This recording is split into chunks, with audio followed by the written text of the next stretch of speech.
noches tengan todos ustedes. Perdonen que agarre el micrófono, pero yo ya estoy acostumbrado al micrófono en la mano, ustedes. Los pastores me entenderán cuando les digo esto. Para mí es un privilegio hablarle a este grupo selecto de personas, señor decano, catedráticos, egresados, alumnos y público en general. Es una bendición. Quiero decirles que hoy me estaría dirigiendo ante ustedes como diputado del Congreso de la República. Si hace 4 años hubiera aceptado el puesto de la primera casilla a nivel nacional de un partido político que me ofreció ese puesto. Pero tenemos que tener claro el llamado que tenemos nosotros los líderes religiosos y que Él ha puesto en nuestro corazón. Así es que hoy no les hablo como un líder político, hoy les hablo como un pastor. A todos los pastores que están acá presentes. La función pastoral que nosotros tenemos, o el ministerio pastoral, es el trabajo consistente en dirigir, alimentar, educar, consolar y discipular espiritualmente a las almas del Señor, es decir, a la congregación o comunidad cristiana. Este es un trabajo estrictamente espiritual y su finalidad es lograr y mantener que la congregación desarrolle altos niveles de madurez espiritual para que las personas sean saludables anímicamente, mentalmente y socialmente a través de la práctica de un estilo de vida cristiano auténtico basado en la palabra de Dios. Yo no sé si ustedes sabían que para ser presidente o vicepresidente de la República, según el artículo 186 de nuestra Carta Magna, hay 7 prohibiciones constitucionales para aquellos que desean postularse para presidente o vicepresidente. Y una de ellas es que los ministros de cualquier religión o culto no pueden postularse, a menos que renuncien a su puesto. O sea que, mi hermano, si usted está con el deseo de ser presidente o vicepresidente, va a tener que renunciar a ser pastor de su iglesia, al llamado que Dios tiene para usted, y dejar esa función pastoral a la que ha sido llamado. Por eso, con la supervisión del doctor Juan de Dios González, hicimos esta encuesta a 17 pastores de iglesias pentecostales y neopentecostales, de las más grandes, de las cuales soy amigo de varios de ellos a nivel personal. Y aunque estos datos y estas opiniones no representan a todo el cuerpo pastoral de Guatemala, de las iglesias pentecostales, nos da algunas tendencias y conclusiones interesantes. Todos están a favor de que los miembros de sus iglesias ejerzan sus derechos civiles y acudan a votar. Es muy importante que nosotros incentivemos y motivemos a nuestros miembros de la iglesia a que acudan a las urnas a votar. Un dato preocupante es que 1 de cada 3 pastores, esta encuesta fue específicamente a pastores, dijo recomendar abiertamente a los miembros de su iglesia a que voten por un candidato a presidente.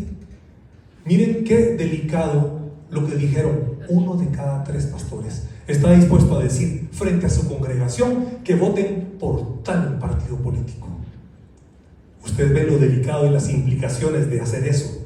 No podemos poner las manos en el fuego por alguien que frente a nosotros se comporta como un apóstol, pero que bien sabemos que es un lobo con piel de oveja.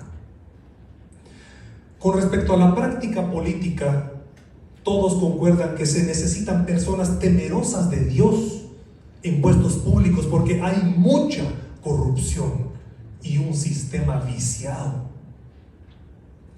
Con respecto a los medios de comunicación, y el doctor Elías bien lo decía, hay falta de imparcialidad, son partidistas y se venden al mejor postor. Podemos ver entonces que la función pastoral, yo me he tomado este versículo de 2 Timoteo 3, 16 y 17 como la base para la función pastoral. Yo creo que resume en pocas palabras lo que nosotros debemos hacer. Toda la escritura es inspirada por Dios y útil para enseñar, para reprender, para corregir y para instruir en la justicia, a fin de que el siervo de Dios esté enteramente capacitado para toda buena obra. La función pastoral ha impactado el mundo, transformando al individuo y proveyendo una nueva forma de pensar, una nueva perspectiva de la vida que poco a poco comienza a dar fruto en la sociedad, a medida que en esos individuos transformados por el Evangelio se involucran en el mundo. Si cometemos el error de sustituir la predicación de la palabra de Dios por proclamas políticas, no estaremos capacitando a los creyentes para pensar, actuar y reaccionar en una forma bíblica. Y por lo tanto no los estaremos equipando para que se desempeñen apropiadamente como ciudadanos de un país democrático. Y entonces, ¿qué otro compromiso tenemos nosotros, la pastoral, con la política? Si van conmigo a 1 Timoteo 2, 1 al 3, podemos ver que el Señor nos dice que oremos por los gobernantes para que hagan justicia, que traigan paz y prosperidad al pueblo y disfruten de éxito y buena fama en su gobierno. Y en la Biblia dice: así que recomiendo ante todo que se hagan plegarias, oraciones, súplicas y acciones de gracias por todos, especialmente por los gobernantes y por todas las autoridades, para que tengamos paz y tranquilidad y llevemos una vida piadosa y digna. Esto es bueno y agradable a Dios nuestro Salvador, aunque no hayamos votado por los que quedaron en el poder. Es un mandato del Señor que oremos por quienes nos gobiernan y bendecirlos. ¿Qué retos entonces y desafíos tenemos nosotros, la pastoral? Algunos individuos son llamados por Dios a participar más activamente en la política. En un aspecto más directo, por más difícil que ese mundo sea, seguramente no fue fácil para José ni para Daniel estar envueltos activamente en gobiernos paganos, pero por la gracia de Dios ambos pudieron mantener su integridad y dar testimonio de su fe en medio de mucha oscuridad y corrupción. La iglesia está llamada a proclamar el Evangelio, como bien lo decía la licenciada Nelly, de salvación a los perdidos, y a predicar la palabra de Dios con tal fidelidad que los creyentes continuemos siendo transformados por medio de la renovación de nuestro entendimiento. En la medida en que esos creyentes se apropien de una cosmovisión bíblica, debido en gran parte a la fortaleza de los púlpitos en las iglesias, somos influencers, mis hermanos, y esa influencia la tenemos que encauzar a una cosmovisión bíblica, no siguiendo necesariamente los lineamientos de un partido. En esa misma medida, los miembros de nuestra iglesia entonces serán padres responsables, trabajadores responsables y ciudadanos responsables, que van a contribuir con decisión y convicción a los cambios que nuestra sociedad necesita con tanta urgencia. Y si alguno es llamado por Dios a involucrarse activamente en la política, en vez de servirse del cargo, van a servir a su generación desde la posición en la que han sido colocados, no siguiendo necesariamente los lineamientos de su partido, sino de acuerdo a la voluntad de aquel que es el amo, dueño y señor de nuestras conciencias, nuestro gran Dios y Salvador Jesucristo.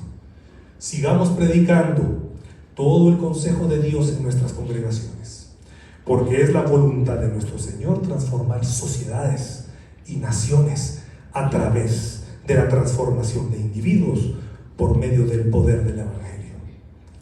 Y termino con esto. Cuenta la historia de un pastor metodista de Tennessee que vivió como un hombre sin hogar durante 4 días antes de predicar un sermón en la nueva iglesia que le habían asignado. Esto fue más o menos en el siglo XIX. De las miles de personas que acudieron a la iglesia ese día, solamente como 3 le respondieron el saludo y lo ayudaron para que pudiera comprar algo de comida. El resto lo ignoró.